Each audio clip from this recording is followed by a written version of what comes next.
waa qaybtii 15aad qisooyinka nebiyada. Waxaan qaybta hore uga soo sheekaynay qoomkii loo diray Nebi Luud calayhi salaam. Haatanna waa qisadii Nebi Isxaaq iyo Nebi Yacquub calayhim salaam. Nebi Ibraahim calayhi salaam markii uu da' gaaray, xaaskiisa Saarana ay da' ka daba timid, welina aanay carruur u dhalin Nebi Ibraahim, ayaa Alle ugu bishaareeyay in Saara ay dhali doonto wiil la yiraahdo Isxaaq. Nebi Isxaaq carruurtii uu dhalay waxaa ka mid ahaa Yacquub. Nebi Yacquubna wuxuu aabbo u ahaa 12 carruur ah, waxaana loo yaqaanaa Israa'iil, iyo in uu yahay aabbaha reer bani Israa'iil. Yuusuf iyo Benyaamiin ayaa isku hooyo ahaa, aabbahoodna aad ayuu u jeclaa labadooda, gaar ahaan Nebi Yuusuf calayhi salaam oo la sheego inuu wiilashiisa kale ka jeclaa. Maalin baa waxaa dhacday in shaydaan uu xasad ku rido qalbiyada wiilashii la dhashay Yuusuf calayhi salaam, waxayna go'aansadeen inay ku ridaan ceel. Nebi Yacquub aad ayuu uga murugooday inuu waayo wiilkiisa. Muddo kadib waxaa dib u midoobay Yacquub iyo Yuusuf oo boqor noqday waqtigaasi, waxayna ku noolaayeen nolol iska wanaagsan. Geeridii Nebi Yacquub.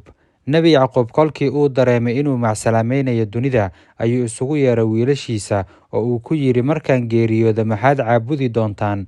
Waxay ugu jawaabeen, Allahaaga iyo Allihii ay caabudi jireen aabbayaashaada oo ah Alle weyne subxaanahu wa tacaala ayaan caabudaynaa, isaga ayaan u hoggaansamaynaa. Maxaan ka baran karnaa qisadani? 1. Waalidka in la adeeco amarkoodana la fuliyo waa waajib. 2. In Alle la tala saarto oo aan la quusan ayaan ka baran karnaa qisadani. 3. In loo sabro imtixaanka adduun, waxaa lagu helayaa darajo aakhiro. 4. Dardaaran habboon waa in la siiyaa ubadka mar kasta. Haatanna waa qisadii Nebi Yuusuf calayhi salaam. Nebi Ibraahim calayhi salaam wiilashiisa waxaa ka mid ahaa Ismaaciil calayhi salaam oo ay ku abtirsadeen reer Quraysh. Sidoo kalena Nebi Isxaaq calayhi salaam wuxuu dhalay Nebi Yacquub calayhi salaam. Nebi Yacquub wuxuu dhalay 12 carruur ah oo ay ugu yar yihiin Yuusuf iyo Benyaamiin, oo Nebi Yacquub uu aad u jeclaa.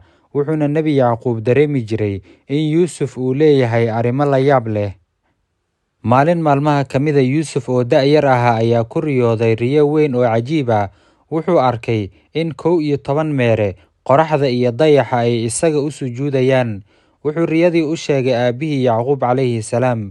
Nebi Yacquub oo gartay in riyadu ay tahay mid weyn ayaa wiilkiisa kula taliyey inuusan la wadaagin walaalihiis. Sababtana waxay ahayd in Yacquub uu dareemayay in wiilasha kale ay xiqdi u qabeen ama xaasidnimo.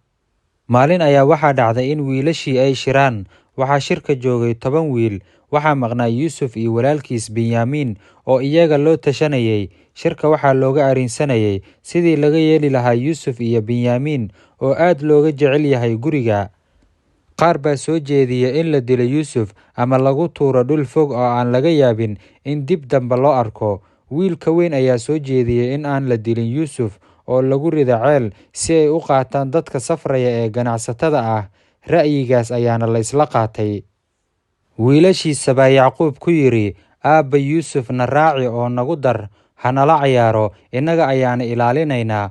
Waana ka oggolaaday Nebi Yacquub calayhi salaam, isaga oo kula dardaarmay inay dar yeelaan walaalkood oo ay ilaaliyaan. Markii la soo baxa ayaa lagu riday Yuusuf ceelkii, waxaana halkii soo maray niman socoto ah oo ganacsato ah. Kolkii ay wadaantii ku soo rideen ceelkii, waxaa qabsaday Nebi Yuusuf calayhi salaam oo bannaanka loo soo saaray markiiba. Nimankii waxay ku iibiyeen Nebi Yuusuf lacag yar oo aan badnayn. Walaalihii Nebi Yuusuf dhiig beena ayay marmariyeen khamiiskiisii, waxayna ku laabteen aabbahood iyaga oo barooranaya oo oynaya. Waxayna u sheegeen in dhurwaa uu cunay wiilkiisa Yuusuf. Nebi Yacquub baa isweydiiyey sababta uu waraabuhu u jeexi waayey khamiiska Nebi Yuusuf, isagoona u caddaatay in wiilasha ay arrin kale ku dhaqaaqeen. Wuxuu sheegay inuu sabrayo oo uu Alle tala saartay. Qaybtan halkaa ha inoo joogto. Soonka iyo acmaasha wanaagsan Allah inaga wada aqbalo. Ramadaan mubaarak. La wadaag walaalaha kale si ay ugu cibro qaataan oo muuqaalka inoo sheer gareeya.